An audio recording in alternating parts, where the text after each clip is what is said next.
Bonsoir à tous, bienvenue sur le plateau Equinox ce soir, initialement prévu pour les 29 et 30 août dernier, le plus grand rassemblement des populations des régions nord-ouest et sud-ouest du Cameroun, reporté les 21 et 22 novembre, se profile véritablement à l'horizon. Au-delà des résistances, voire des rejets, lors de l'annonce de la tenue de la conférence générale anglophone, au-delà des réserves émises par l'autorité devant certains préalables qui ressortaient de la déclaration des 4 ministres du culte initiateurs de cette conférence générale, le cardinal émérite Christian Toumi et les autres hommes de Dieu sont résolument déterminés à apporter leur pierre à l'édifice de la résolution de la crise dans les régions nord-ouest et sud-ouest du Cameroun.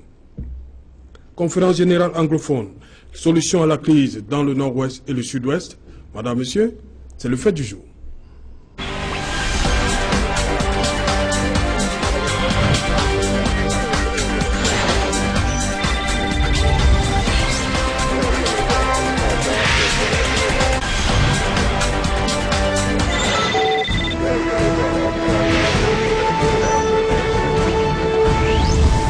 Conférence générale anglophone, solution à la crise dans le nord-ouest et le sud-ouest du Cameroun. Pour en parler, ils sont 4 sur ce plateau. Le premier, c'est Tria Sebo.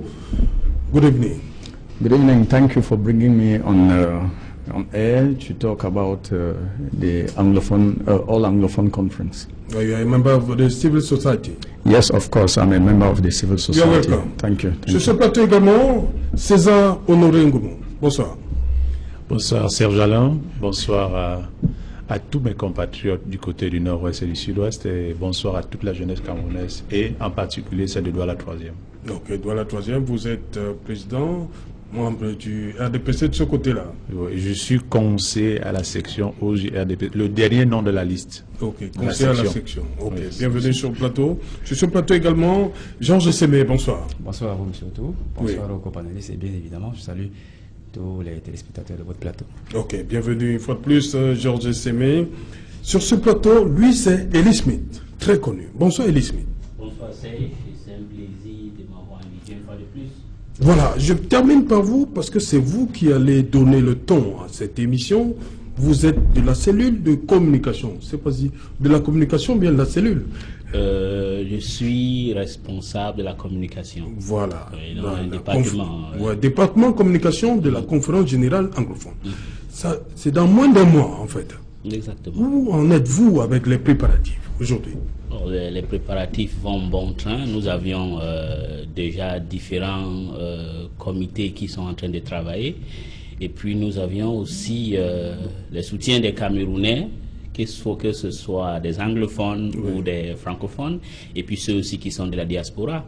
Donc le 21, ça serait encore un grand rassemblement à Buea, que j'aime appeler que Jérusalem des anglophones. Dites-nous pourquoi, vous l'avez dit, vous savez, comme dans la nouvelle expression de ce matin. Oui, vous savez, Jérusalem, c'est la capitale éternelle d'Israël. Et puis Buea, ce que beaucoup ne savent pas peut-être de l'histoire du Cameroun, c'était d'abord la capitale du Cameroun allemande. Et que pour ceux qui sont des révisionnistes de l'histoire, beaucoup des anglophones n'ont jamais oublié cette appartenance allemande. Voilà pourquoi la grande partie des partis politiques, la première KNUC créée par Dibong était avec K, KNDP avec K, et puis on peut en citer. Et puis de l'autre côté, après la partition du Cameroun, les frontières internationales, une fois de plus, des gens qui n'aiment pas la vérité. En 1919, au traité de Versailles, la capitale est devenue Buea, mais en fait, elle est devenue Buea tout simplement parce que elle était d'abord administrée par Enugu, qui était la capitale du Nigeria oriental à l'époque. Mais elle est devenue parce qu'il y a eu une certaine altercation avec, à l'époque, le ministre Solomon Tandemuna et un ancien premier ministre, je ne veux pas revenir à l'histoire, et puis il y a eu une certaine rébellion, entre guillemets, une résistance des Camerounais qui étaient là-bas en disant que, écoute, en tout cas, vous êtes en train de négocier pour l'indépendance du Nigeria, ça ne nous regarde pas, nous voulions avoir une assemblée au Cameroun, parce que nous sommes Camerounais, pour donc tordre le cou à ceux qui, peut-être par mauvaise foi caractérisés, sont souvent en train de labelliser ceux qui... Parce que ce que les anglophones meurent aujourd'hui, c'est la vérité.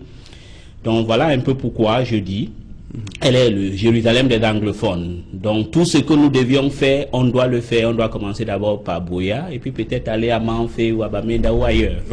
Ok. Dites-moi, César Honoré Ngomo, comment vous accueillez déjà cette initiative du cardinal Toumi et des 3 autres ministres du culte, 2 musulmans, 1 protestant? Ils sont mis ensemble le 25 juillet. Il faut dire que tout part du 25 juillet dernier. Oui, je pense que l'initiative en elle-même, elle est louable. Elle est louable et je pense qu'elle devrait répondre à 3 préoccupations. Déjà l'opportunité, la mission et également les résolutions. L'opportunité, je pense que la crise n'a laissé personne indifférent. Tout Camerounais, fier de l'être, ne peut être indifférent de ce qui se passe du côté du nord-ouest et du sud-ouest. C'est des Camerounais qui en meurent, c'est des Camerounais qui souffrent dans leur chair et c'est des Camerounais qui se rebellent contre eux-mêmes. Donc il est question aujourd'hui de pouvoir interpeller tout leader. Le cardinal Toumi, pour qui j'ai beaucoup de respect, est une éminence. Et on ne saurait déjà louer l'initiative d'une éminence comme celle-là. Et maintenant, il faudrait tout simplement qu'on accompagne, qu'on donne... bon, je ne voudrais pas qu'elle soit une conférence anglophone. Je voudrais qu'elle soit une conférence fraternelle de tous les Camerounais, les frères et les sœurs camerounais se retrouvent du nord-ouest et du sud-ouest. Et bien évidemment, moi en tant que... de l'autre bord, venant du centre, je souhaite vraiment être à cette conférence et je souhaite vraiment être invité. Mais il paraît que vous n'aurez pas la parole, hein, n'est-ce pas? Les francophones n'auront pas la parole. Elisabeth, oui. Je l'ai lu, hein? Oui, les francophones. Ils peuvent assister, mais ils n'auront pas la parole. Oui, ils peuvent assister, ils n'auront pas la parole, mais il faudra qu'ils voient un peu comment la démocratie se passe. Et puis autre chose. Ils voient sans parler. C'est ça la démocratie? Oui, il y a d'autres qui pourront parler. Oui. Mais la grande majorité, parce que pourquoi nous voulions que les francophones qu'on va choisir il y a déjà les 2 gouverneurs. Oui, les 2 gouverneurs doivent venir. Oui. Exactement. Oui, pour donc montrer que nous n'avions rien à cacher. Et deuxièmement, ça serait une réunion qu'il n'y aura pas de sujet tabou. Tout serait abordé. Mais une fois de plus, c'est pour le bien du Cameroun. Ok. Je n'ai pas contre le Cameroun. Oui, non, mais je pense que pour la lanterne des téléspectateurs, il ne faudrait pas dire que les anglophones ne vont pas parler parce que ça prête à confusion. Oui. La conférence aura lieu, les Camerounais vont parler de tous les bords, que ce soit ceux du nord ou du sud-ouest, ou c'est d'ailleurs.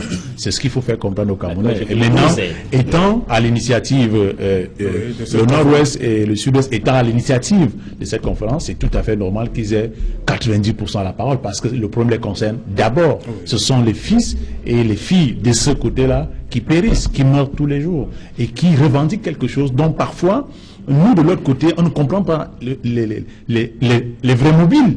Aujourd'hui, ce qui apparaît, c'est qu'on veut séparer le Cameroun. Ça, c'est ce que le francophone que je suis, ou alors le gars de l'autre côté que je suis, perçoit. Mais pourtant, quand je discute avec vous, que ce soit avec vous au Smith, que ce soit avec d'autres compatriotes de ce côté là-bas, d'ailleurs, j'ai des frères qui ont épousé des filles de là-bas. Et quand je regarde mes nièces, mes neveux, j'ai du mal à me situer. Donc, il faudrait, cette conférence, je pense que les principales missions, ramener les Camerounais à faire comprendre que nous sommes une seule et unique nation. Maintenant, nous sommes dans un État qui a des principes, qui a des règles. Et l'un des premiers articles de cette constitution, c'est que le Cameroun doit rester un et indivisible.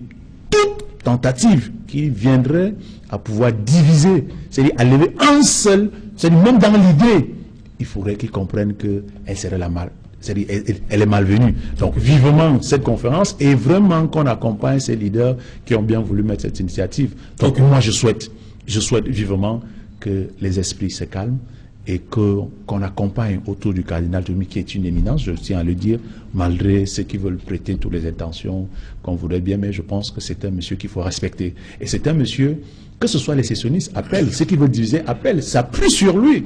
Il est mieux placé aujourd'hui, il comprend de l'autre côté ceux qui ne veulent pas qu'on se divise, il comprend de l'autre côté. Donc je pense qu'il est la personne la mieux indiquée aujourd'hui pour pouvoir mettre ce problème sur la table, que ça ne se dit plus dans les ragots. Et tel que je connais l'homme de ce côté-là, du sud-ouest et du nord-ouest, c'est des gens qui appellent chien, chien, chat, chat. Ok.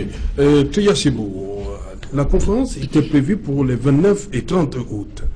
Bon, on nous a dit la présidentielle et tout ça. Maintenant, la présidentielle est passée. Est-ce qu'il y a encore un élément qui peut empêcher que cette conférence se tienne? Pas du tout. Moi, je pense qu'il est grand moment que cette conférence se tienne. Oui. Lorsque vous comprenez parler d'une conférence générale, il s'agit de regrouper entre autres tous les fils et des filles. Les 13 départements. Oui, les 13 départements qui regroupent les régions anglophones. Et pour rappeler à certains ici que la conférence générale des anglophones ne commence pas aujourd'hui, c'est une initiative qui a eu lieu il y a plusieurs années, 93 et 94. 93. Alors, il y a eu cette tentation-là par le passé. Mais est-ce que le contexte est le même? Puisque vous évoquez la All Anglophone Conference de 93, oui, le contexte n'est pas le même. Je vais peut-être penser que le contexte est le même, juste avec la différence que en ce moment, il y a des échanges, échanges de coups de feu dans la partie anglophone. Mais comprenez tout de suite que c'est un mal ou c'est une situation qui date depuis pratiquement 50 ans déjà. Et si cette initiative vient d'une personnalité comme le cardinal Tchoumi, qui est respecté soit dans la partie anglophone comme dans la partie francophone, c'est quelque chose que chacun des Camerounais devra quand même accepter ou soit essayer de prier que ça se passe bien. Donc ça devait normalement avoir lieu parce que il est grand temps pour que les anglophones se regardent droit dans les yeux et disent à leurs frères et sœurs francophones leur position et ce qu'ils pensent en ce qui concerne une union qui date depuis longtemps. Ok. Tout le monde est d'accord, Jean Sémé, sur cette initiative, c'est une bonne chose, mais à l'annonce pour le 29 et 30, il y a eu une espèce de son discordant venant de Patrick Kemaïsongue, le maire de Buea. Il disait non, que ça ne va pas se tenir, même si le chef de l'État ordonne que ça se tienne là-bas. Bien, écoutez, monsieur Ikema, surprenant quand même, non? Oui, c'est tout à fait surprenant parce que monsieur Ikema est le maire de Buea. De Jérusalem, il quand ne même dispose, voilà, il ne dispose pas des pouvoirs d'autoriser ou d'interdire une manifestation, une rencontre comme celle-là. Je crois qu'il appartient quand même à certaines autorités, notamment le préfet ou alors le sous-préfet, d'interdire ou alors d'autoriser. Est-ce qu'en tant que premier magistrat de la ville, non, il n'a on ne doit pas le consulter? Il n'a pas de pouvoir d'ordre public et il ne saurait être consulté pour la permissivité d'une telle rencontre. Donc, il a effectué une démarche tout à fait politique, dont il en a d'ailleurs le secret, et malheureusement ça a constitué à ce qui est une entorse dans le processus qui était déjà engagé par les principaux personnes qui voulaient organiser cette rencontre. Moi, je crois que la sortie de M. Ikema est assez regrettable et sur le bien fondé de la tenue de la conférence générale anglophone, je crois que c'est tout à fait opportun et objectif que se tienne cette conférence, tout simplement parce que la méthode armée pour résoudre la crise ou alors le problème anglophone a montré ses limites. Et certaines élites ou alors certaines fortes têtes de ces régions ont pris l'initiative d'organiser une conférence générale anglophone qui n'est pas la première, parce que vous le rappelez tout à l'heure, il y a eu en 93 et je crois en 94 des premières conférences générales anglophones qui ont fait pchit, malheureusement, parce que les résolutions qui sont issues de ces deux conférences précédentes n'ont pas été prises en compte jusqu'à aujourd'hui, d'où l'escalade actuelle qu'on observe. Non, je prends à mon compte le bien fondé d'une telle réalisation, mais il faut que certains préalables soient mis sur pied. Et tout à l'heure, mon copanéliste disait que les francophones devraient y participer, mais ils devraient y participer en tant qu'auditeurs libres, pas en tant qu'acteurs principaux. Il s'agit bien évidemment d'une conférence générale anglophone qui concerne les anglophones pour parler des problèmes anglophones. Et lorsque la rencontre de juillet se tenait, je crois qu'elle avait deux objectifs. D'abord, de faire cesser les hostilités, mais ensuite, de trouver des résolutions à proposer pour un dialogue national inclusif. Et c'est à ce moment... Des résolutions qui devaient être portées par... Les anglophones, délégués, qui devaient être choisis par les délégués et portés maintenant au niveau du gouvernement. Et ce n'est qu'à ce moment-là que... Au niveau d'un grand débat, un dialogue. Exactement. Oui. On pourrait parler d'une participation, là, tout sensu, de la partie francophone.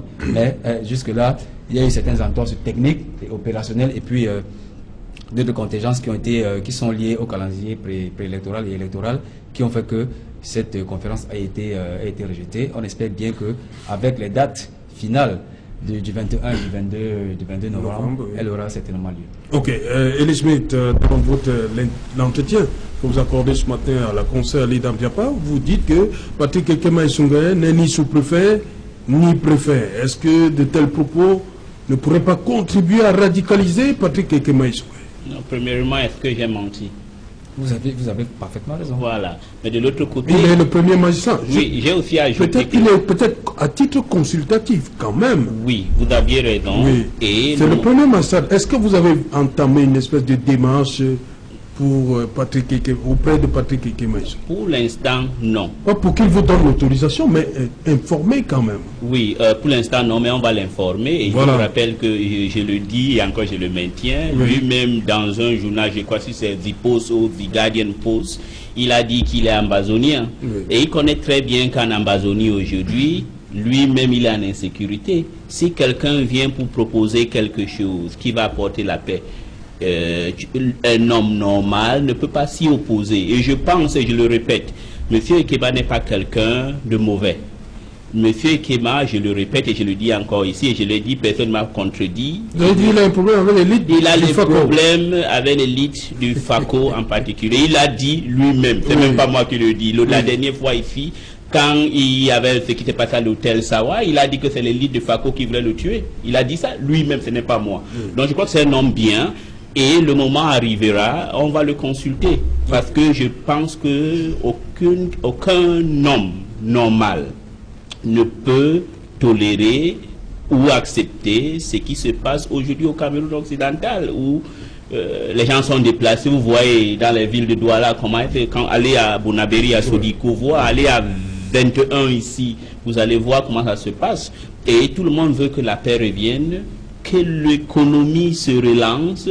Notre économie avait été détruite en 61. Les gens ont commencé encore à se reconstruire.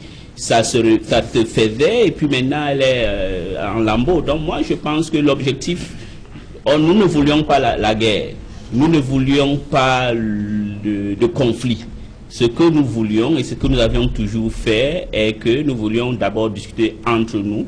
Parce que c'est aux États-Unis, les Africains américains disent aux Blancs que vous ne pouvez pas savoir ce qu'un Africain américain est ou endure. Oui. Donc, actuellement, nous parlions, il faut être du sud-ouest ou du nord-ouest pour savoir la difficulté dans laquelle les gens sont. Donc, vous savez pourquoi moi, je suis étonné quand il y avait eu cette levée de bouclier, que pourquoi. Et puis, en ce qui concerne les sujets, comme mon ami a dit tout à l'heure, du problème de un et indivisible. Non, je vais vous rappeler pour l'histoire. C'est les anglophones qui ont opté. Et lisez un peu le livre My Odyssey, écrit par M. Mokete. Les anglophones ont opté contre l'avis du gouverneur Macpherson, qui les avait demandé à monsieur. C'est un livre, vous pouvez aller acheter. Macpherson a demandé à monsieur Mokete, vous avez vu ce qui s'est passé au Togo? Quoi? Bon, les Togolais ont opté pour être avec le Ghana. Donc nous espérons que vous alliez faire la même chose. Et ils ont dit non, eux, ils sont Camerounais. Donc on ne voit pas pourquoi on va toujours nous rappeler le problème de un indivisible. Le contraire, c'est les francophones qui doivent montrer comment ils aiment les anglophones et comment ils aiment l'unité nationale. C'est les anglophones qui montrent qu'ils aiment ce pays. Et en 93 et 94, ils l'ont fait. Et si aujourd'hui on a un problème, c'est tout simplement l'infidélité avec la loi fondamentale de ce pays de 1961. Ouais, c'est le problème. Oui, c'est ça. Oui, je pense que Smith ne peut pas remettre cette indivisibilité en cause sur un plateau de télé. Je voudrais qu'on soit assez sérieux. C'était un avis. J'ai eu l'occasion d'assister à une académie de leadership du côté de Buea, où nous avions passé pratiquement une semaine. Et à cette occasion, l'organisateur, la personne de Roland Kwame, nous a permis de rendre visite au feu Ndele, je pense bien. Paramonti. Oui. C'était profond. Et nous avons visité d'autres chefs de ce côté-là. J'ai beaucoup appris de mes frères de ce côté-là. Malgré que je sois très mal à l'aise sur ce plateau de toujours continuer à parler anglophone, francophone, c'est pas nous là. Nous sommes Camerounais.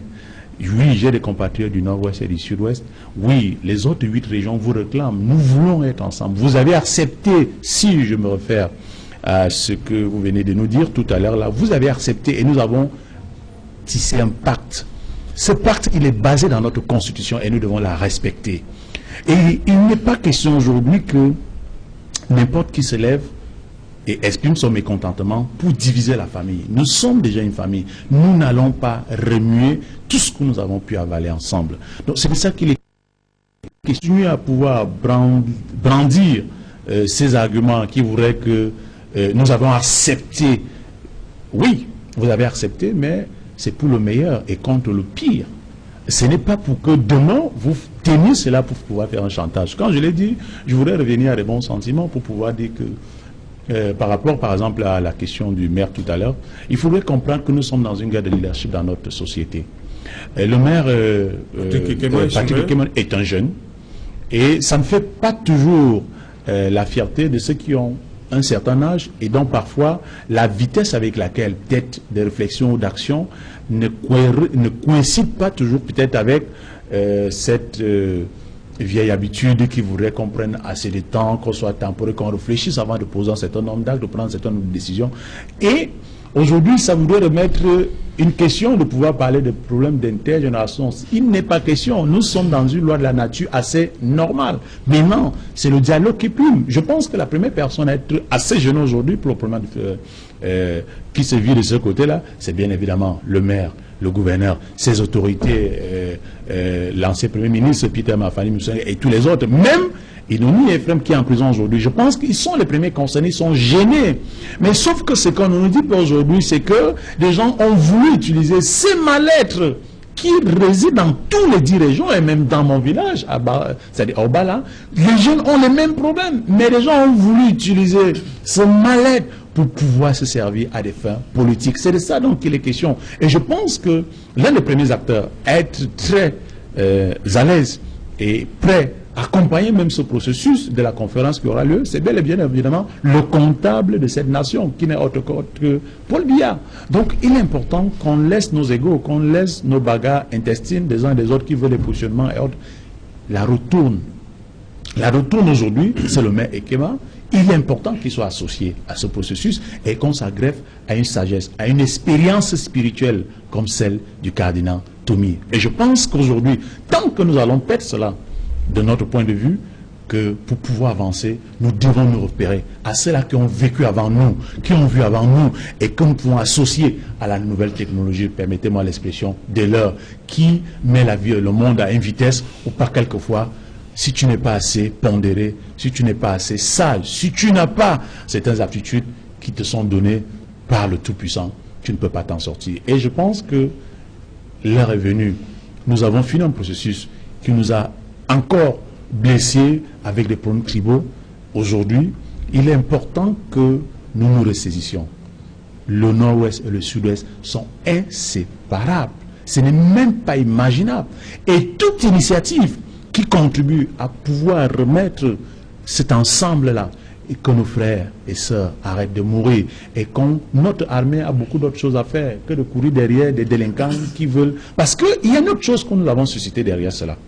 Vous voyez un garçon qui ne représentait rien dans la société, il n'était rien.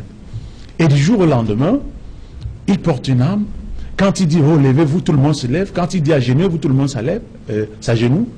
Il devient dangereux pour la société. Et c'est à lui qu'on doit donner des solutions pour cette conférence. C'est à lui qu'on doit pouvoir donner des garanties. Dépose, viens. Voilà le processus qui arrive, 2019. Ce n'est pas des animaux, ce n'est pas des Tchadiens, ce n'est pas des Gabonais qu'on vient qu'on viendra solliciter pour pour bâtir le Cameroun. Qu'on les sorte de cette Amazonie qui rejoint la République et qu'on les donne les postes de ressources. Il y aura des municipales, il y aura des législatives, qu'ils désignent eux-mêmes des leaders qu'ils auraient identifiés et que l'État permette qu'on les associe dans le processus. Ce n'est pas des diables, c'est des Camerounais qui se sont exprimés certainement d'une mauvaise manière, qu'on les permette aujourd'hui, politiquement, qu'ils puissent s'exprimer, quelle que soit la chapelle politique, et qu'ils puissent prendre le destin de leur communauté en main. Oui, entre autres, Tria, ceux qui n'ont pas accepté, ils n'ont pas épousé cette idée, il y a aussi les leaders sécessionnistes qui n'avaient pas vu d'un bon œil l'initiative des 4 ministres du culte. Je vais déjà vous dire que certains leaders, 80 à 90% des anglophones veulent vivre avec les Camerounais francophones. Oui. Et il faut que les gens... Pourquoi toujours le mot francophone anglophone? Permettez-moi s'il vous plaît, vous n'avez pas mobilisé tout le plateau. Je vais dire, il faudrait que vous essayiez de descendre dans la partie anglophone pour comprendre que jusqu'ici, ils veulent vivre dans ce pays. Ils n'ont aucune intention d'aller ailleurs, ou de vivre, ou de former, ou de créer un pays à part entière. Moi qui suis anglophone, je vous dis déjà que ça ne fait même pas partie de mon idée. Mais lorsque intellectuellement, on a été incapable de résoudre un problème, il y a le chaos qui s'installe comme ce que nous vivons aujourd'hui. Mais comprenez tout de même que à chaque problème dans la vie, une solution. Et à chaque solution, un problème.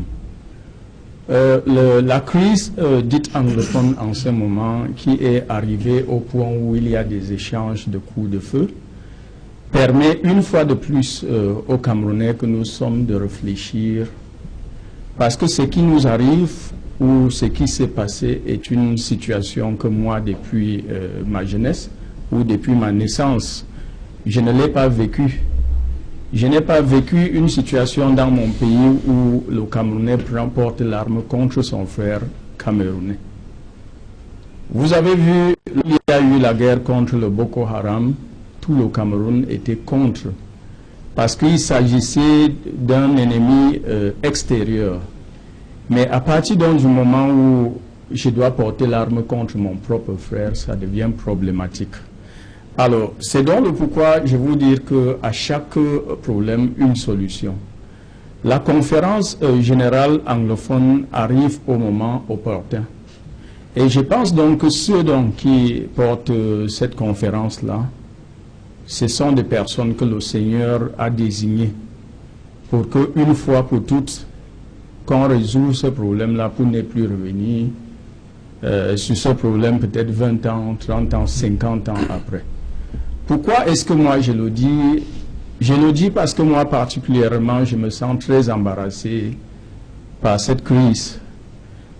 Embarrassé justement, pourquoi? Parce que j'ai des racines qui viennent de la région du Sud et en même temps j'ai des racines qui viennent de la région du Nord-Ouest. Alors, à partir du moment où ces deux peuples sont séparés, ou à partir du moment où ils vont se séparer, je ne saurais vers où me renvoyer.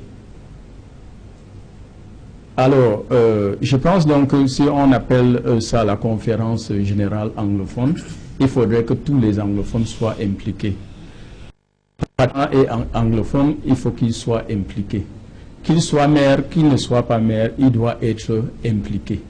Le fait donc qu'il refuse que cette conférence ne se tienne pas, il joue son rôle de politicien. Et il joue son rôle en tant que maire de la ville. C'est tout à fait normal. Je dis donc à ceux qui organisent cette conférence, s'ils ne l'ont pas notifié de cette conférence, il est grand temps que cela soit fait avant. Donner à César ce qui appartient à César. C'est quand même lui, après tout, le maire de la ville de Buea. Et il se doit de recevoir ce respect en retour. Merci. Justement, Eli Smith a dit qu'on n'a pas encore... Il compte le faire. Il compte rencontrer Patrick Ekemaïsou.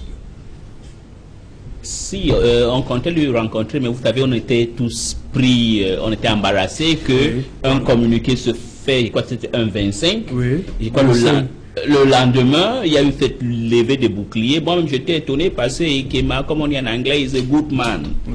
Donc moi, j'étais étonné qu'il agisse comme il a agi. Donc comme il agit comme ça, quand oublions même le rôle religieux que quelqu'un comme le cardinal est en train de jouer.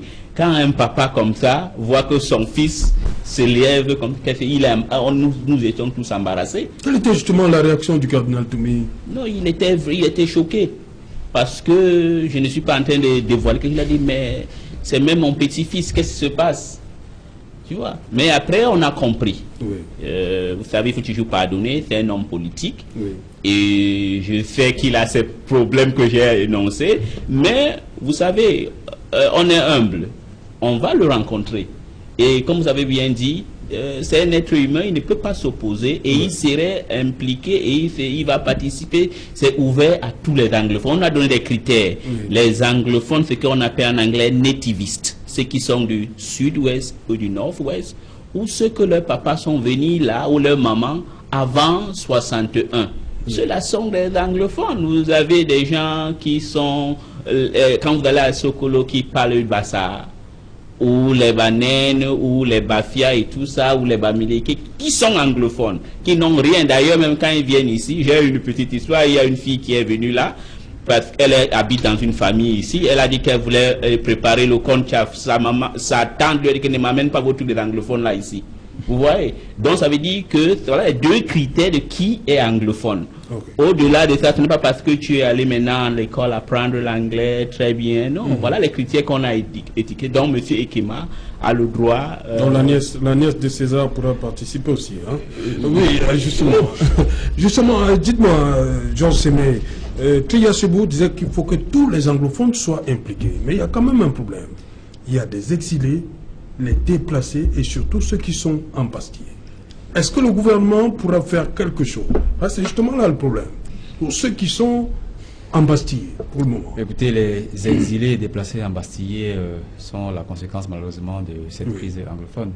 Et je pense que le gouvernement, s'il est impliqué dans le cadre de cette conférence, devrait faciliter sur le plan formel, pourquoi pas le retour de ces anglophones qui sont à l'étranger afin qu'ils participent qui sont à l'étranger et même sur le sol national, afin qu'ils participent à cette conférence générale anglophone. Et cette conférence ne se fera pas à l'exclusion des fils anglophones, qu'on soit Banyangui, qu'on soit originaire du nord ou du sud-ouest, tout le monde devra participer, qu'on soit même un anglophone qui est des familles du côté de Kribi, parce que je crois qu'il y a des anglophones qui ont des familles du côté de Kribi, dans l'océan, qu'on ait des ramifications familiales du côté du littoral. Cette conférence concerne tout le monde, qu'on soit du Parti Univers, du RDPC, du SDF ou du RDPC, et je pense que tout le monde devrait y participer. Mais il y a des préalables. D'abord, un préalable administratif.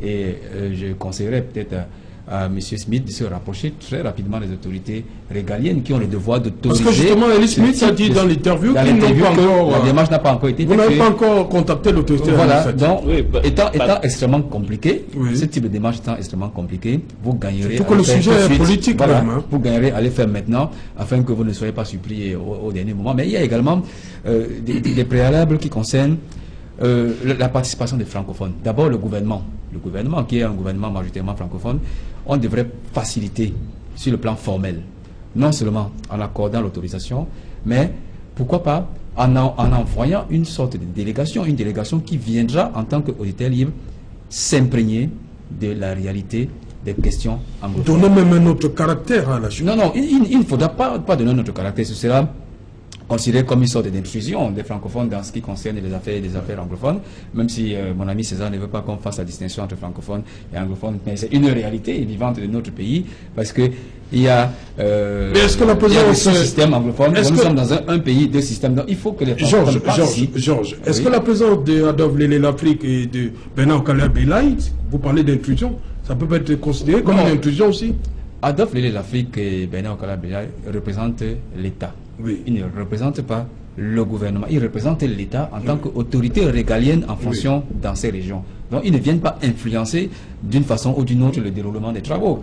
Ils seront là juste pour accomplir leur rôle régalien que leur confère leur fonction administrative. Donc c'est pour ça que je dis qu'il faut quand même que sur le plan opérationnel, le gouvernement désigne certains acteurs qui vont venir assister en tant qu'auditeurs libres à ce qui va se passer à Buea. Et je crois que les anglophones ne seront pas mécontents d'accueillir ces participants qui ne diront rien du tout ou alors qui ne vont pas reformuler le menu ou avoir l'agenda qui sera proposé lors de ces conférences anglophones. Mais l'autre côté maintenant, ce sera les résolutions qui seront issues de cette rencontre. Qu'est-ce qu'on fera de cela? Et c'est là même la question la plus essentielle, parce que on a beau se rassembler, réfléchir pendant 2 jours, prendre des résolutions, mais qu'est-ce qu'on en fera? Et vous savez qu'il est tout à fait opportun en ce moment où il y a une escalade formidable, extraordinaire dans le cadre de la crise anglophone. Il est tout à fait opportun de prendre en considération ces résolutions, parce qu'il faut un autre mode opératoire que la méthode militaire. La méthode militaire a montré ses limites. Il faut absolument passer par un dialogue inclusif, et les prémices de ce dialogue inclusif ne commenceront qu'à partir des résolutions qui seront issues de cette conférence générale anglophone. Ok, je reviens à vous, Elie. Je parler au niveau de l'acceptation même de cette conférence. J'ai choisi 3 niveaux. Il y a le niveau 1 qui est le maire Patrick Ekema Isungé, oui. Le deuxième, c'est l'administration. On a compris que vous n'avez pas encore entamé la démarche. Oui. Dites-nous d'abord pourquoi, avant que je n'accède à la troisième. Tout simplement parce que même si vous allez voir l'administration, il y a des questions que l'administration va vous demander, oui, et que nous avions voulu que ça soit inclusif, que toutes les couches où les 3 courants dominants au Cameroun occidental soient incluses. Mais officiellement, officieuse, on informe quand même pour que les gens sachent, que l'administration sache que nous n'avions pas un agenda caché. Ok. Le troisième niveau, ce sont les leaders sécessionnistes qui n'ont pas accueilli favorablement cette initiative. Où est-ce que vous en êtes aujourd'hui? Est-ce que ça a évolué dans les démarches avec ces leaders pour qu'ils acceptent enfin le rendez-vous au Jérusalem des anglophones? Oui, vous faites bien parler du Jérusalem. Pour un pro-israélien, c'est toujours une bonne chose. Pas des choses. Bon, écoutez, oui, parce que moi j'ai toujours dit, je ne vais pas agir comme Pierre personnellement. Beaucoup des indépendantistes ou des sécessionnistes ou des ambazoniens sont des amis. Je ne les vais pas les renier sur un plateau de télé, j'ai toujours dit. Et on cause avec eux, on essaie de les convaincre, de comprendre que c'est que le cardinal dit, que c'est le dialogue qui résout tous les problèmes. Il n'y a eu aucune place. Moi, j'ai toujours donné l'exemple. Regardez en Inde, le Bodo Liberation Front. Ça fait 50 ans qu'ils sont en train de lutter pour avoir l'indépendance de l'Inde. Il y a le Jammu et Cachemire. Et quand vous venez en Afrique, vous avez le Sahara occidental. Vous avez le Cabinda. Vous avez actuellement le problème de Touareg dans le nord du Mali. Donc, bon, il y a eu le cas du Sud-Soudan, il y a eu le Somaliland. Donc, tout se résout dans le dialogue. Donc, ceux qui sont les indépendantistes, c'est des Camerounais, c'est des anglophones.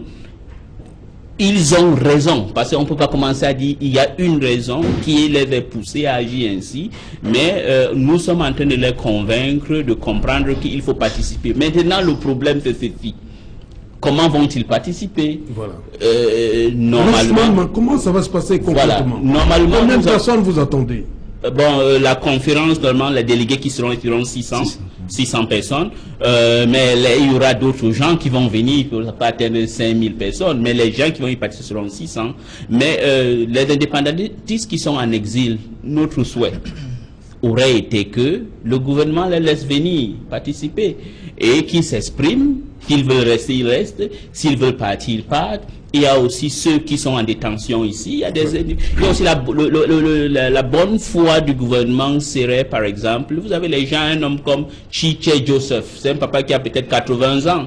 Pourquoi il est en détention? Il y a des enfants qui sont là. Donc, je pense que si on peut les laisser y participer, au cas où on refuse, Monsieur Agwabala, Dr Munzu, ils ont participé dernièrement à la All Ambazonian Conference qui a eu lieu à Washington DC, par vidéoconférence. Mais je pense que ça serait l'idéal de montrer la bonne foi du gouvernement, comme mon frère disait tout à l'heure, la disposition que laisser tout le monde venir participer et montrer que la force ne résout pas de problème.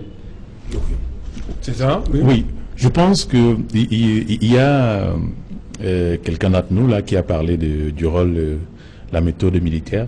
Je pense qu'il faut pas mal interpréter le rôle de l'armée. L'armée est là pour protéger les biens et les personnes. Imaginez-vous s'il n'y avait pas eu cette armée. Que seraient devenus nos frères de ce côté-là? Parce qu'on a aujourd'hui des compatriotes qui, au départ, sont partis des revendications et qui sont devenus des bourreaux. Ou si on venait chez toi, ils ramassent tout ce qu'il y a comme vivre et autres. Ils sont devenus assez agressifs. Qui le faisait, s'il vous plaît? Des compatriotes de ce côté-là, pas l'armée. Et il fallait, oui. Donc, il a fallu l'interposition de l'armée pour protéger les biens et les personnes. Parce que quand on est en train de le dire, nous sommes sur une antenne, il faudrait que les gens comprennent le rôle de l'armée. Si l'armée ne s'interpose pas pour pouvoir essayer de sécuriser les biens et les personnes, il y a problème. Maintenant, nous n'allons pas, excusez-moi, je ne veux pas appeler ces compatriotes des délinquants qui ont certainement suivi certaines consignes d'une certaine façon des manipulations où ça a pris d'autres tournures. Aujourd'hui, nous sommes arrivés à une situation de pourrissement. Mais on ne va pas laisser des compatriotes continuer à ne pas revenir à la raison. Aujourd'hui, quand on ouvre, moi je pense que c'est une grande porte de rattrapage qui est donnée à nos compatriotes de ce côté-là, ceux qui nous suivent. C'est l'occasion ou jamais. Parce qu'aujourd'hui, l'armée est capable de raser même ce côté. Et je ne suis pas de cet avis. Il faut que le Cameroun vive. Il faut que ceux qui ne sont pas d'accord, qui veulent rester, qui veulent être en sécurité, puissent être en sécurité. Si on ne peut pas les protéger, ceux qui sont en exil là, qui devraient les ramener. Donc il est important qu'on fasse très attention. Ne mélangeons pas le rôle de l'armée avec ces compatriotes qui se sont levés et qui ont pris des armes. Lorsqu'ils ont pris des armes, qui devraient... Ne mettons pas le débat à ce niveau-là. Moi, je voudrais dissocier ce que vous venez de dire pour faire comprendre que d'une certaine façon, l'armée a un rôle républicain. Voilà, premièrement, je n'ai pas parlé de l'armée parce que, vous savez, vous allez... c'est pas toi, mon souci, ou notre souci, c'est qu'il y ait la paix. Voilà pourquoi... Et l'armée est là pour cela. Attendez, je veux vous éviter de, comment dire, remuer de la merde. Vous avez compris ce que l'armée fait, donc je ne veux pas en parler. Ceux qui ont pris les armes, ça me fait très mal de le dire, hein, parce que quand je parle, quand l'armée que vous dites là, je ne voudrais pas généraliser toute l'armée, comme je le promets, parce que si je commence, je peux vous donner les preuves, les jours des personnes. Non, n'entends pas dans ce débat-là. Moi, je voulais rester dans le... Il y a la paix au Cameroun, et ça serait bien, vous êtes jeune. Restez dans le débat général. Vous êtes jeune, monsieur. Vous êtes jeune, et ça serait bien que ne faites pas comme les anciens qui ont fait que ce pays vienne... Nous sommes jeunes. Oui, je sais, nous sommes jeunes. Jeunes. J'ai 45 ans, vous n'avez pas 45 ans. Mais nous sommes de la même génération. Bon, merci. Ben, c'est pas grave. Mais je voudrais que nous soyons honnêtes. Ce que nous voulons, c'est la stabilité de ce pays. Et dans le souhait de cette stabilité de ce pays, évitons les mensonges qu'on nous a déjà donnés. Et moi, je ne voudrais pas venir aujourd'hui. Il a parlé de la... Moi, j'ai voulu éviter parce que je veux qu'on soit conciliant. Je veux que... Parce que si je commande maintenant... Quand on dit que c'est l'objectif. Voilà. Donc, nous pensons que on veut que les anglophones, ce soit que ceux qui sont allés en exil. Il y a des gens qui sont allés aujourd'hui en exil qui n'avaient rien fait. Parce qu'un ministre s'est fâché contre lui, il était obligé de fuir. Il y a des mamans. Regardez au Nigeria comment ça se passe. Regardez ce qui se passe ici à Douala ou à Yaoundé. Non, moi je trouve que je voudrais que quand on veut revenir ce problème honnête. Il y a un problème qu'il faut relever parce qu'aujourd'hui, par exemple, nos compatriotes qui sont du côté de Bonabéré, voilà des messieurs qui étaient chez eux, qui dormaient, qui avaient une famille, mais qui se retrouvent à 15 dans une chambre. C'est pas confortable. Ils veulent rentrer. Et tout ce qu'ils veulent aujourd'hui, c'est cette opportunité qui leur est donnée, par exemple, avec un leader charismatique comme le cardinal Toumi. Bien qu'on paye, on veut pouvoir mettre tout ce qui est à côté, mais je pense que... Merci de reconnaître que le cardinal est... Retenons la personnalité. Ce que je sais, c'est qu'il n'est pas versatile. Le cardinal Toumi appelle chat, chat, chien, chien. Et qu'il est l'onction de l'administration. Et on a tout à l'heure évoqué la position du maire Ekema. Je pense qu'il faudrait que tous ces acteurs, bien évidemment même le ministre Atangandi, que toutes ces personnes s'accordent et que l'administration... Ils sont anglophones. Et que ils sont camerounais. Ils sont Camerounais du nord-ouest et du Je sud-ouest. vous le conseille. Et il faudrait que l'État mette les moyens, accompagne ce processus. Et moi, je pense que, peut-être je ne l'ai pas assez dit, c'est une main tendue, un rattrapage, peut-être qu'il n'aura pas de retour, qui est tendu. Et que les uns et les autres viennent et qu'on trouve une solution définitive. Bien, d'abord c'est moi qui ai parlé de la question de l'armée tout à l'heure, César. Et je pense que vous avez tout à fait raison de dire que l'armée elle a pour protéger les biens et les personnes. Mais elle n'a pas que ce rôle, parce que nous sommes dans une crise séparatiste et elle a également le devoir de défendre le territoire. Et elle le fait très bien. Elle défend le territoire parce que les sécessionnistes veulent diviser la partie d'après Bonabéry et même jusqu'à l'ouest maintenant du Cameroun francophone. Voilà. Donc, dans ce cadre-là, elle devrait défendre l'intégrité du territoire. Mais elle devrait également, comme vous l'avez signifié, protéger les biens et les personnes, parce que dans le cadre de cette crise, on a vu quand même la destruction des biens, des édifices publics et des symboles de l'État. Donc l'armée, dans ce rôle, doit également protéger les personnes et les biens. Mais je pense également que elle devrait être une armée citoyenne. Et jusqu'aujourd'hui, elle a fait preuve de citoyenneté. Mais lorsque elle est attaquée, comme on le voit, elle se doit de réagir. Oui. Et bien évidemment, Exactement. l'armée devrait réagir contre les sécessionnistes. Donc, je n'ai pas dévoyé le rôle de l'armée. Elle est dans son rôle de protéger les biens et les personnes, de défendre le territoire, mais se défendre également lorsque elle est attaquée. Ok, Tria, je vous ai vu prendre beaucoup de notes là. Vous avez sûrement des choses à redire sur ce que vous avez entendu? Alors, merci une fois de plus. Je voudrais déjà dire qu'une armée mesure sa force face à une armée. Je ne vais pas partager l'opinion de M. César qui dit là que l'armée est capable de raser toutes les anglophones. Non. Je ne partage pas, s'il vous plaît. Non. J'ai parlé des bases. S'il vous plaît. J'ai dit une armée ne mesure sa force que face à une armée. Non, mais ça c'est la polémique que tu vas amener là sur ce débat. Permettez-moi s'il vous plaît. Je ne vous ai pas coupé lorsque vous parliez. Une armée ne mesure sa force que face à une armée. Une armée ne mesure pas sa force face à des personnes non armées. Je suis là en train d'attirer votre attention vers les années 2016, lorsqu'il y avait face aux policiers et gendarmes des personnes non armées. Mais l'armée, en ce moment, a le devoir et le droit d'exercer leur travail régalien contre ceux qui les attaquent.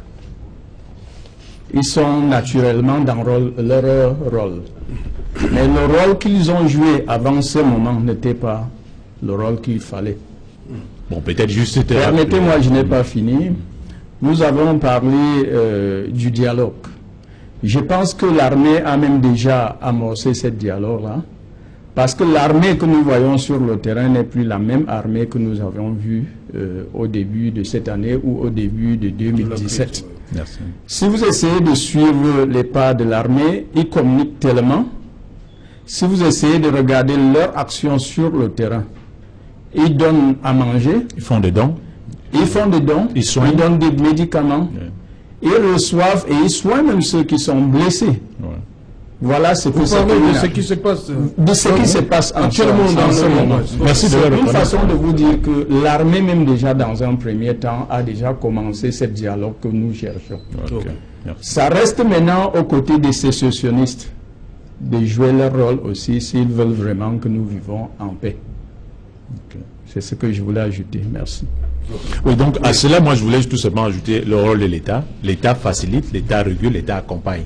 Donc, et l'État, c'est tout cet ensemble, toi et moi, et l'armée, qui est là pour nous protéger. Donc, il faudrait, je pense que c'est bien de l'avoir souligné que l'armée a déjà commencé ce dialogue en soignant. Très bonne chose. Mais c'est ce que je parler de la question du financement, qui est une question essentielle. Oui, on va en parler. Elie Smith, dites-moi, vous dites que nous voulons que le gouvernement nous laisse organiser notre conférence. Vous soupçonnez que le gouvernement vous mette un peu les bâtons dans les roues? Ça veut dire quoi ça? Oui, vous savez, j'ai dit des mots qui nous, vous savez, fille qui a volé un œuf Va voler un peu. Va voler un peu. Donc nous sommes habitués à un gouvernement qui ne tient pas sa parole. La preuve, quand on a lancé ce initiative, vous avez vu cette levée des boucliers, je voyais défiler sur vos plateaux ici des gens raconter un peu du n'importe quoi. Donc c'est pourquoi nous prions le gouvernement de laisser que ça se fasse. Il n'y aura pas l'agenda caché. Voilà pourquoi ça serait ouvert, mais qu'il laisse aussi pour savoir que tous les sujets doivent être abordés. Et que le Cameroun occidental, ce n'est pas une église. Je crois que même dans une église, il y a autant de courants. Il y a ceux qui croient que la décentralisation, qui n'a jamais été appliquée depuis 21 ou 22 ans, peut résoudre le problème. Il y a ceux qui pensent qu'il faut rentrer au système fédéral d'avant 72. Il y a ceux aussi qui pensent que non, vraiment, on a marre, ces gens ne peuvent pas respecter quelque chose, nous voulions partir. Tous ces courants-là, le gouvernement doit laisser qu'on s'exprime et que ça servira de base pour que si un jour le gouvernement décide de faire ce que M. Ayapor a toujours dit, la nécessité d'un second Fumban, de faire les rectifications, les corrections des injustices historiques qui est la base du problème qu'on a aujourd'hui au Cameroun. Il faut qu'on soit honnête pour savoir que les anglophones ont raison. Ils n'ont pas commis d'erreur quelque part. Ok, merci. Bonsoir Nadine Yambou. Bonsoir Saint-Jalais-Autour, bonsoir aux invités d'Equinox Soir et à vous, chers téléspectateurs. Ce soir, aux 20h, nous parlerons de l'assassinat du directeur des affaires administratives de l'université de Bamenda par des inconnus. Le professeur Paul Bouffon se rendait au campus de Bambili lorsqu'il a été pris en partie par des individus non identifiés. Le vice-chancellor rappelle le staff administratif ainsi que les étudiants au calme. Toujours dans ce journal, nous parlerons de cet emprunt obligataire que vient de lancer le gouvernement camerounais qui s'élève à près de 150 milliards de francs CFA pour financer les projets structurants tels que les infrastructures de la CAN 2019. Le ministre des Finances, Paul Motazé, encourage le public à souscrire massivement. L'esclavage des migrants a révélé au grand jour le calvaire que subissent des jeunes Africains qui essaient de rallier l'Europe à la recherche d'un avenir meilleur au regard de la situation périleuse. De nombreux apprenants à Douala ont été sensibilisés sur les dangers de l'immigration clandestine. Et hors de nos frontières, l'Éthiopie porte pour la première fois à la tête du pays une femme élue par les parlementaires. Salwok a immédiatement pris ses fonctions honorifiques. Son parcours est à suivre au journal de 20h. Voilà dans l'essentiel de l'actualité ce soir. Saint-Jalais-Autour. Voilà, développement dans un instant dans le journal de Nadine Yambou, le 20h que va présenter une fois de plus pour vous Nadine Yambou. Quant à moi, je vous retrouve après le journal de Nadine Yambou, bien sûr, pour le débrief.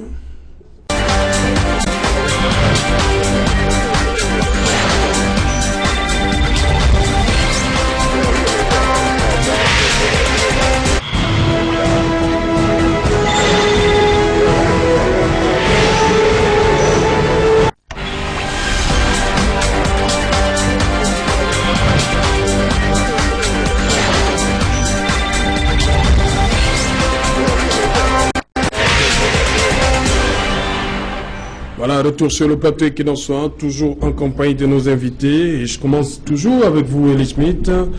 Le professeur Paul Bouffon, il a été assassiné froidement, on va le dire comme ça. Est-ce qu'un enseignant représente véritablement une menace? En principe, non.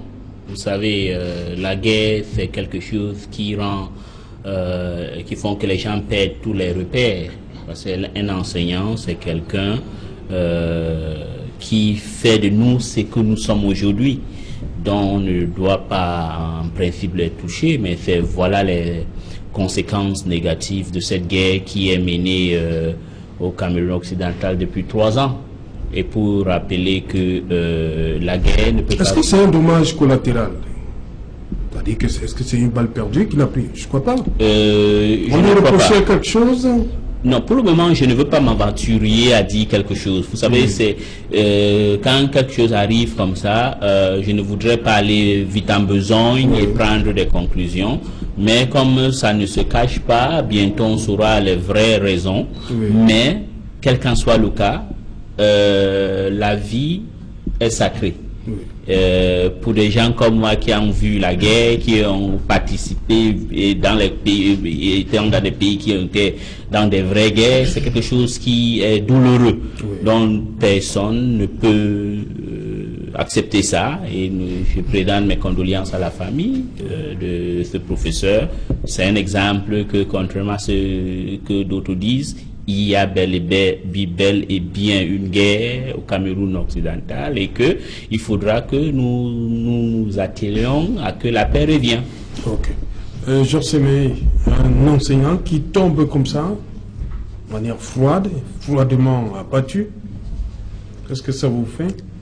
D'abord, on parlerait des régions anglophones, du sud-est et du nord-ouest, pas du Cameroun occidental. C'est effroyable. Et vous savez que depuis les débuts de cette crise, il y a eu plusieurs entités qui ont été attaquées. On a d'abord commencé par les autorités administratives qui représentaient le pouvoir régalien de Yaoundé. C'est la raison pour laquelle, à un certain moment, le sous-préfet de Batibo a été enlevé. Mais également, il y a eu des attaques contre des politiques, qu'on soit du RDPC ou alors d'un parti d'opposition qui est contraire au RDPC. C'est exactement la raison pour laquelle M. Foundi a subi plusieurs fois des attentats, non seulement contre ses biens personnels, mais également contre lui-même ou contre sa famille. Mais dans ce même combat, il y a également des tiers qui subissent des attaques, et c'est dans ce cadre-là que rentre la dernière victime. Elles subissent des attaques parce que, selon des recoupements que nous avons effectués, elles n'épouseraient pas la cause séparatiste d'abord, ou alors parce qu'elle ne participerait pas à l'effort de guerre. En l'état actuel des informations que nous avons sur ce cas, je crois que nous n'avons pas réellement la clarté sur les raisons de cet assassinat. Mais j'avoue que c'est extrêmement grave qu'on en arrive à ce qu'on tue des gens. On ne tue pas le belligérant direct, mais on tue des civils qui n'ont absolument rien à voir directement avec la crise dans laquelle nous sommes en proie aujourd'hui. Donc ça me conforte dans mon assertion selon laquelle il faut passer bien évidemment par une solution de dialogue, une solution inclusive de dialogue, que de persévérer dans une solution armée qui jusqu'aujourd'hui n'a pas porté ses fruits. Ok. Tria, dites-moi, Georges Sémé parlait de ces personnes-là qui n'épousent pas forcément l'idéologie séparatiste. Donc, elles sont en danger, ou manière perpétuelle. Je prends langue avec Georges Sémé pour ce qu'il vient de dire, et je condamne avec la dernière énergie la mort du professeur Poufon, parce qu'il s'agit dans un premier temps d'un être humain qui a perdu sa vie, et en deuxième temps, il s'agit quand même d'un professeur. Si nous parvenons à nous exprimer, c'est grâce aux enseignants et c'est grâce aux professeurs. Quel que soit la crime ou le crime qu'a commis ce professeur, je pense que la mort ne serait pas la solution. Que ça vienne du côté des bandits, du côté des sécessionnistes ou du côté de l'armée. Lorsqu'un être humain meurt, c'est dans un premier temps un problème désolant. Donc je condamne déjà cette mort-là, parce que surtout entre Camerounais comme moi, je l'ai dit tantôt, on mène une guerre contre son ennemi et non contre son frère ou contre sa sœur. Donc une fois de plus, j'ai dit il y a quelques minutes qu'il y a le dialogue qui a déjà commencé du côté de l'armée. Et si nos frères et nos sœurs qui sont dans la brousse ont la possibilité de voir les chaînes de télé ou soit de voir les réseaux sociaux, ils vont justement comprendre que les actes que pose l'armée camerounaise ne trompent personne.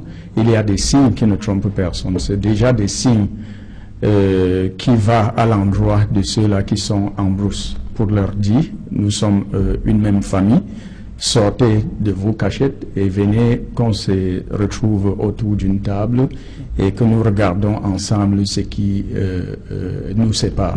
Ok. C'est un moment, une perte, un enseignant. C'est une perte.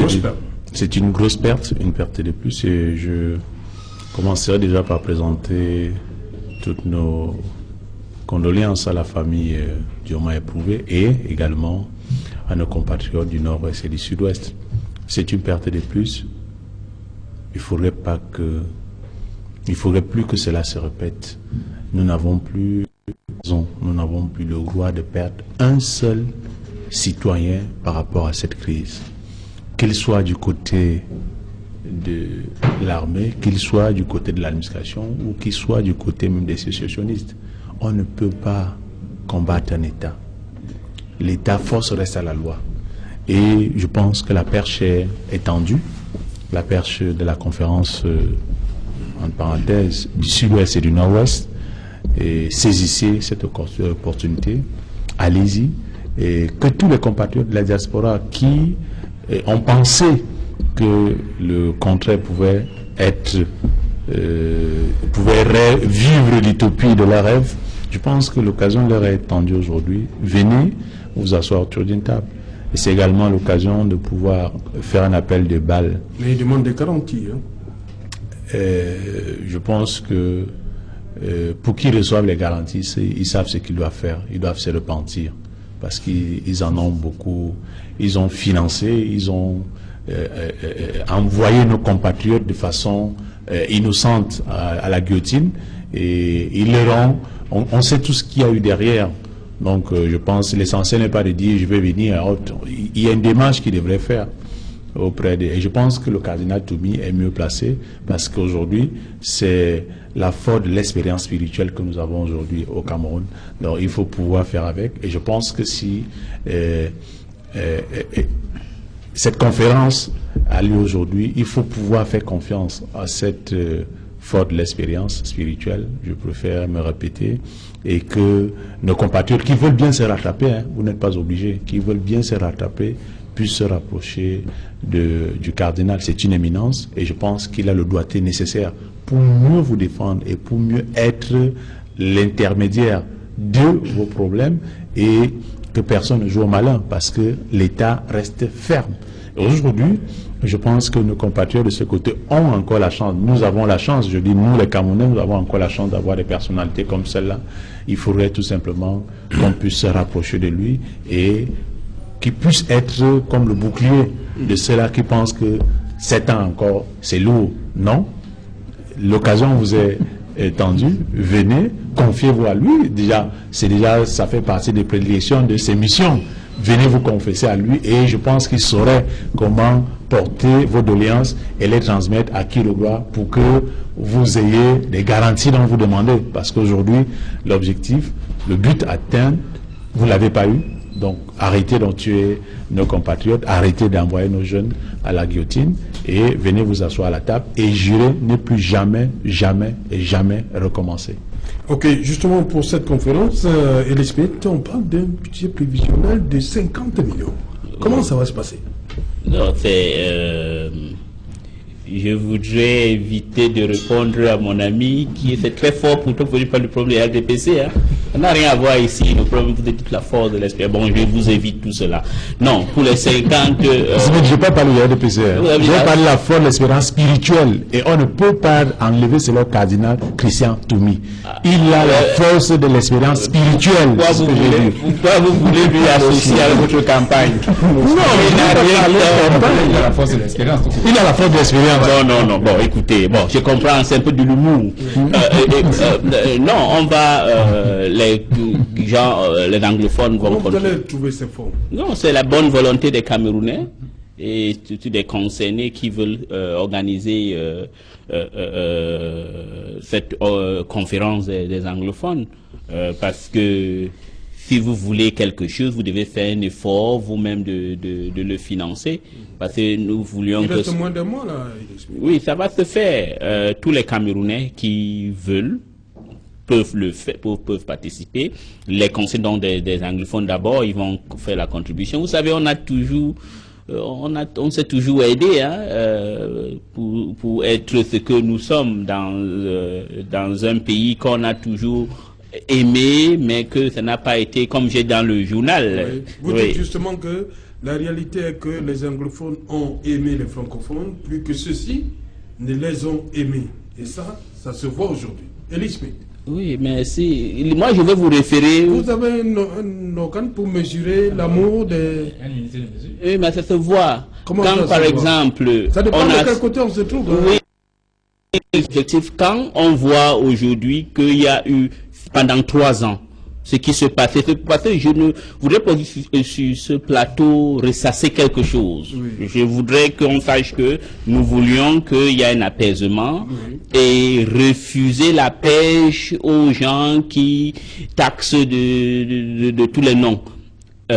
La preuve en est que je vous réfère encore dans un petit livre écrit par un gros livre, parce que 500 pages, par Mokete My Odyssey. Vous voyez que c'est toujours eux qui se sont pliés à 4 pour venir, et de l'autre côté, les gens ils s'en foutent royalement. Quand on parle aujourd'hui ici de l'unité nationale qu'on dit, ça veut dire que c'est un petit euphémisme de conquête et de assimilation. On doit détruire la GCE Board, on doit apprendre le français, le parler bien, on doit détruire la common law. Donc ce que je suis en train de dire que, et eux de l'autre côté, ils n'ont jamais fait la common law. Ils n'ont jamais fait l'effort de parler anglais. Ils n'ont jamais fait l'effort de rien. C'est pourquoi je dis que dans tout ça, l'honnêteté veut dire que c'est l'un qui a montré cet amour. Et de l'autre côté, dernièrement, même quand on tue les anglophones, avez-vous quelques individus, et on a la liste de ces bons francophones. Combien d'entre eux se sont levés? D'autres ont célébré, ils ont demandé que matez-les. Ce que les gens ont dit. Mais tout ça, on met à côté, on sait que ce soit l'excès. Il y a des gens qui sont excessifs. Mais en ce qui concerne la levée de ce fonds, ça fait de la bonne volonté pour que on puisse s'asseoir et décider de l'avenir, pas uniquement des anglophones, que ça sert un peu de base, que si un jour il y a une conférence nationale, que M. Aya, il est même allé en prison parce qu'il a dit qu'il veut un deuxième Fumban. Donc, quand ça se fait, mais je veux vous le rappeler, monsieur, pour conclure, que la guerre n'a jamais résolu un problème. Demandez maintenant un peu, mettant les préconditions que vous savez ce que vous aviez fait. Je veux vous rappeler que si on est honnête, et c'est que vous êtes honnête, on ne fait pas la politique. Ceux qui ont agi comme ils ont agi aujourd'hui, c'est qu'ils avaient le dos au mur.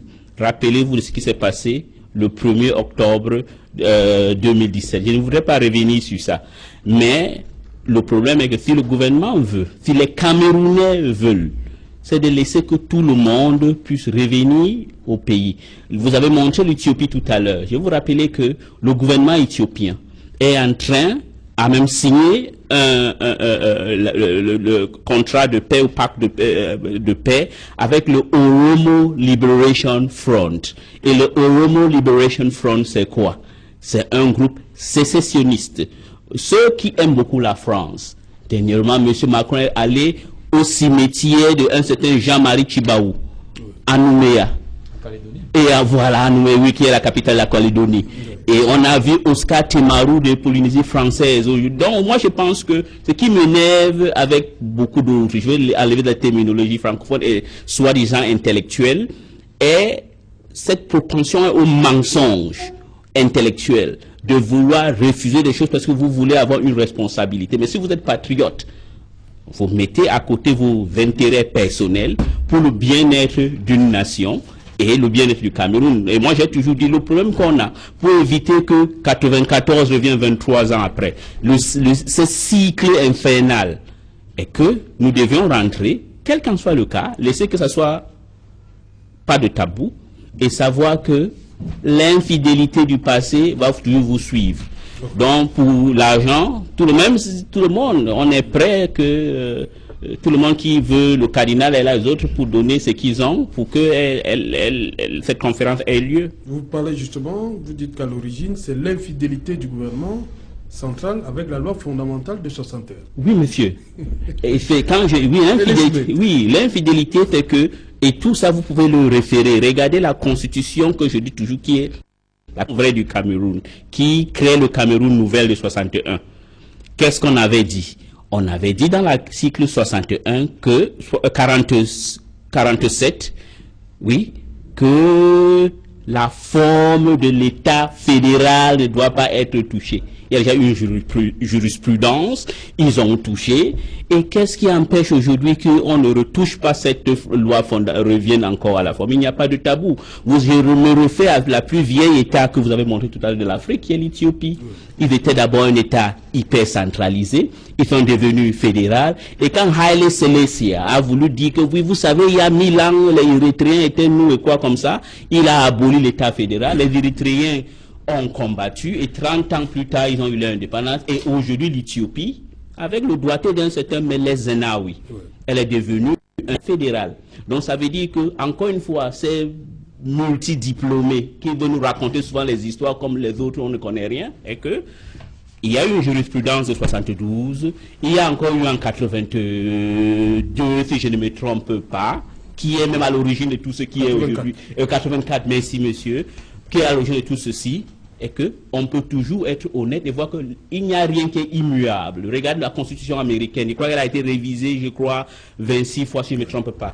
Ce que beaucoup de francophones aiment, qui est la 5e République, elle a été aussi touchée. Mais quel est ce pays qui veut faire comme au ciel et pourtant on est sur terre et nous sommes imparfaits? Ok. Jean Sébé, on a vu le ministre Tiroma lorsque les 4 ministres du culte ont annoncé le 25 février cette conférence générale anglophone.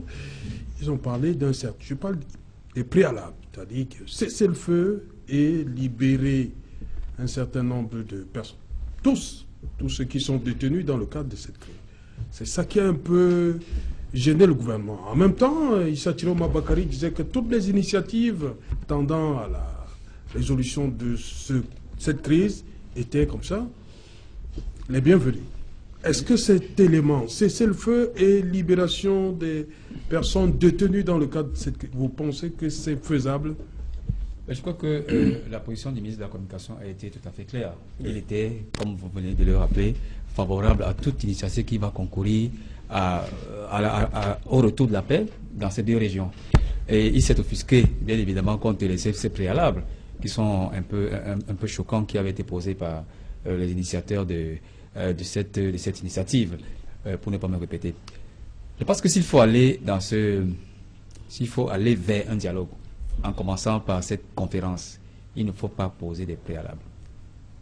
Tout simplement parce que... Mais en même temps, ils disent qu'il faut que tous les anglophones assistent, même ceux qui sont... C'est le sens même, c'est la nature même de la conférence. Oui. Le gouvernement, on ne devrait pas poser de préalables au gouvernement. Parce que le gouvernement n'est pas partie prenante à la conférence générale et le gouvernement n'attend que les résolutions qui vont peut-être déboucher sur une concertation nationale inclusive. Et c'est peut-être à ce moment-là que s'il y a des préalables à poser, les leaders ou alors les délégués qui vont aller rencontrer la partie gouvernementale pourront poser des préalables. Mais vouloir organiser la conférence générale autour des préalables administratifs ou techniques, ce serait très malvenu. Sur le financement maintenant, on est parti de 32 millions, il y a un mois à 50 millions. Et je crois que s'il faut avoir peut-être 600 délégués, la somme est même assez minimale. Il faut collecter davantage. Mais seulement ne tombez pas dans le piège du financement public. Si vous savez que qui paye commande, et quand la partie gouvernementale arrive avec de l'argent, ils viennent avec beaucoup d'argent, ils peuvent même vous trouver ces 50 millions. Donc ne tombez pas dans le pied du financement public, tout simplement parce que ça va complètement biaiser et dénaturer le bien fondé même de ce que vous recherchez. Voilà, donc battez-vous pour mobiliser même 50 millions, 60 millions, 70 millions, autant que vous voulez, mais ne recevez pas de financement public, sinon ça va biaiser le processus. Et qui paye commande si le gouvernement finance cette conférence, elle aura besoin de jouer un rôle central là-dedans. C'était juste au passage en ce qui concerne les financements. Donc, faites tout, rassemblez tout ce que vous voulez, toutes les élites et même des francophones, afin de rassembler ces 50 millions. Et ne tombez surtout pas dans le piège du financement public. On va bel et bien refuser parce qu'il vient de dire que qui paye commande. Et nous savions un peu avec quel gouvernement nous sommes. Non, on ne peut pas accepter parce que on voudrait que les gens puissent s'exprimer. Les 3 courants que je vous ai dit puissent s'exprimer. Donc, si vous amenez le gouvernement qui va vous dire qu'il va vous choisir des gens pour venir parler, non, les autres Camerounais peuvent contribuer sans problème. Ok. César, oui. sur le financement. Serge, sur le financement, avant de pouvoir répondre à la question du financement, je voudrais vous dire à mon ami Smith tout à l'heure qui essaie de nous titiller en disant que les anglophones font beaucoup plus, vous voyez finalement je parle d'anglophones, font plus d'efforts pour épouser, c'est-à-dire monter leur amour envers les francophones. Oui, peut-être je fais partie des victimes parce que je me rappelle, moi j'étais très mal à l'aise lors des cours d'anglais durant mon cursus. Et je pense qu'aujourd'hui j'en ai rectifié parce que tous mes enfants sont dans le cursus anglophone. Donc c'est un problème qui se réglera dans les 5-10 prochaines années. Donc ça se réglera de façon naturelle.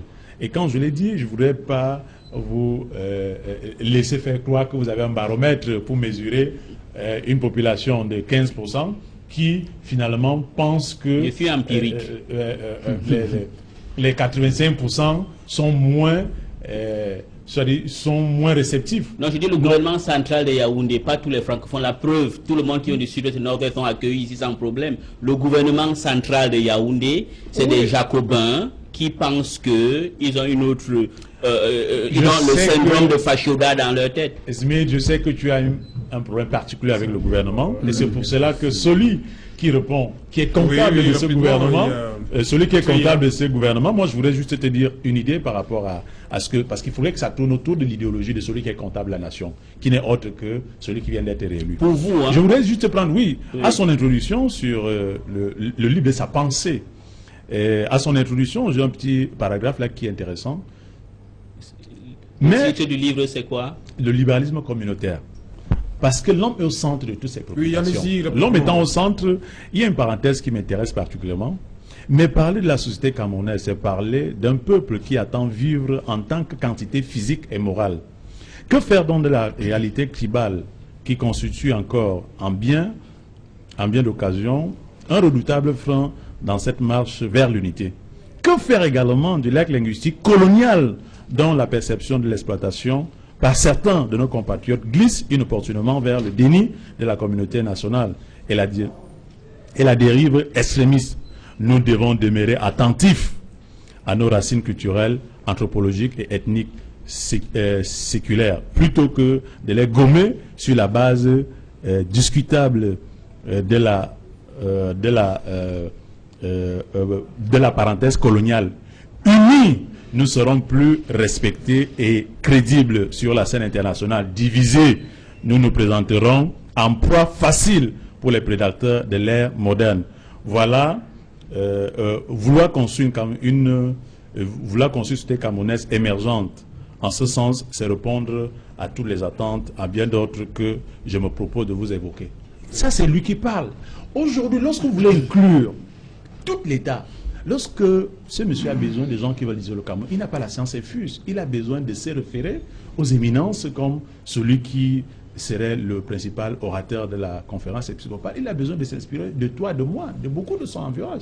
Et si on arrive à lui proposer, en parenthèse, quelquefois des pantins ou des gens qui viennent faire d'autres missions, qui ont d'autres agendas, il n'a pas la science infuse pour savoir que celui dont on est en train de me proposer ne répond pas à l'idéologie de l'être humain, c'est-à-dire qui met au centre de son idéologie, parce qu'il est comptable, c'est de ça qu'il est question. Et je pense que la conférence aujourd'hui devrait mettre l'homme au centre, le ressortissant du nord-ouest et du sud-ouest au centre de cette conférence. Comment cette tête devrait se sentir demain, c'est-à-dire après cette crise, comment devrait-il s'imprégner avec ceux-là qu'il considérait hier comme des anglophones. Voilà la véritable problématique. Et le politique, on ne peut pas s'en passer du politique parce que le politique est comptable.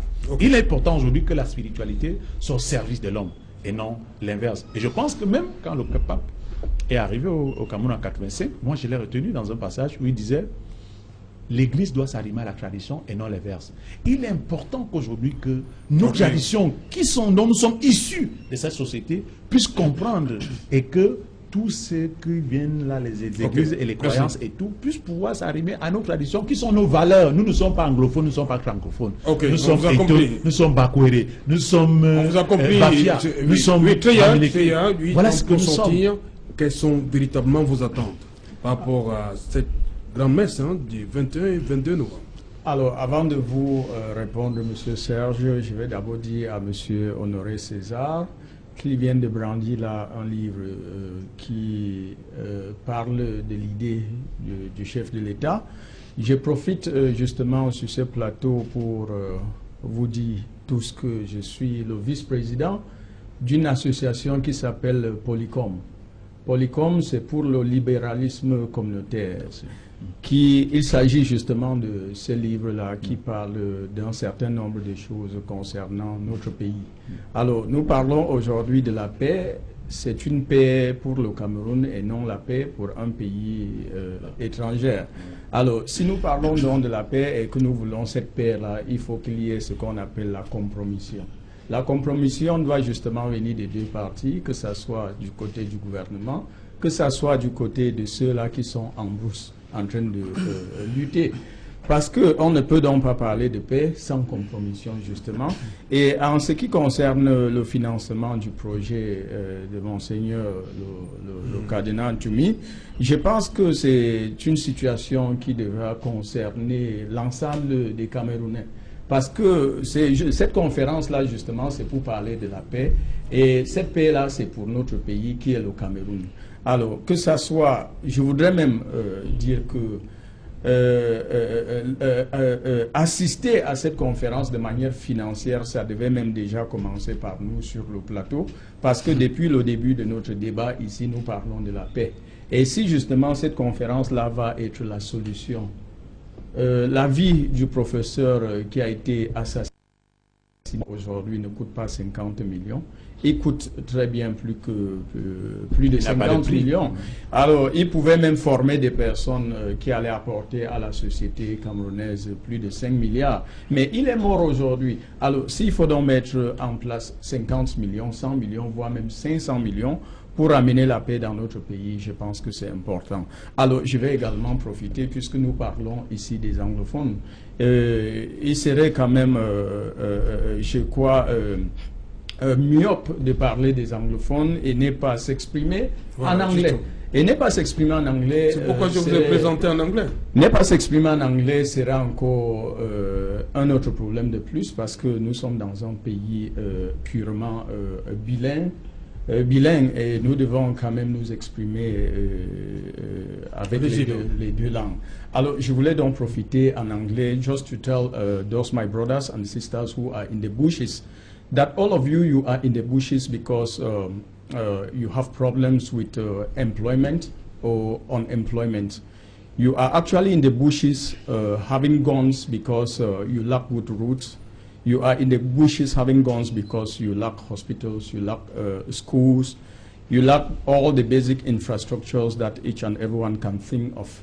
But if you try to look around you from, I think, the year 2016 till now, you will then understand that the head of state has embarked in a very important infrastructural project like roads, different dams, the construction of stadiums and many others. And all those things are issues that are going to actually address the different problems that you are facing. So if we believe in one Cameroon, I am talking about one Cameroon because I know a majority of you who are in the bushes still dream of one and indivisible Cameroon. I know those of you who are in the bushes, your dreams has always been federalism and not secession. And if you believe in those ideas that I just cited, I think it is high time you drop your guns, you come out from the bushes, because those routes that are being constructed, those dams that are being constructed, those stadiums that are being constructed are the different things that will actually bring economic growth and will actually create employment. And that will be the solution to all the problems you are facing out there. Elie Smith, un dernier mot avant le 22. Vous vous adressez au... Non, avant le 22, je voudrais me poser la question idéologique, comment le communautarisme peut être libéral, commune libérale, votre livre contradictoire. Le problème pour la conférence est que, d'abord, il voulait aussi dire à M. Tria, ceux qui sont dans la forêt, si vous les assurez qu'ils sortent, comme on ne les tue pas, comme on a tué ceux qu'on a tués au Koyon l'autre jour, il y a 3 jours, les gens vont sortir. Et les projets que vous avez dit veulent le tout, il n'y a aucun projet au Cameroun occidental. Mais en ce qui concerne la conférence, nous voulions rassurer les Camerounais qu'il n'y a rien de caché, il n'y a pas d'agenda caché. Le seul problème que nous voulions, c'est d'abord avoir un consensus entre les Camerounais anglophones qui servira de base pour un éventuel dialogue national si le président décide de le convoquer, et que tout le monde est invité à participer ou à contribuer, comme mon frère et ami Tréa vient de dire. Donc vous voyez que nous sommes pour la paix. Et j'ai évité aujourd'hui de ressasser tout ce qui peut fâcher. Donc je voudrais aussi que vous nous aidiez, que cette conférence ait lieu, parce que la paix n'a pas de prix. Si on veut se développer un jour et devenir comme la Corée du Sud que nous voulions, on vient de voir dans votre journal, ça passe par la paix et une démocratie libérale où il y a l'alternance et le respect des droits de l'homme. Ok, merci. Et vous, Jean-Sébastien? Bien, très rapidement, je dirais que le gouvernement est face à un dilemme. Ouais, d'abord, nous avons la question anglophone, mais également les revendications séparatistes. C'est tout cela qui forme la crise anglophone. Et la meilleure plateforme qui amorcerait une évolution vers un dialogue inclusif ou alors un début de solution à ces deux questions, c'est bien évidemment la conférence générale anglophone. Mais il faut que cette conférence générale soit inclusive, qu'elle intègre à la fois les unionistes et les séparatistes, afin que les résolutions intègrent toutes ces revendications qui seront au terme certainement proposées au gouvernement qui l'utilisera pour créer un